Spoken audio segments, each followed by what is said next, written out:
Yan, may customer tayo kanina. Si Nanay Sean na napakabait. Napakabait na lola.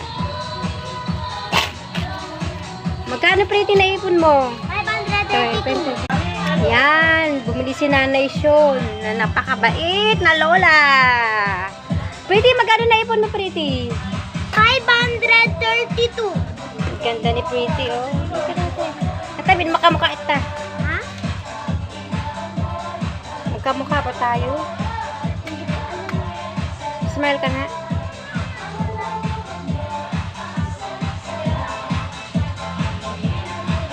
Ito na, ayos ang mura mukha mo.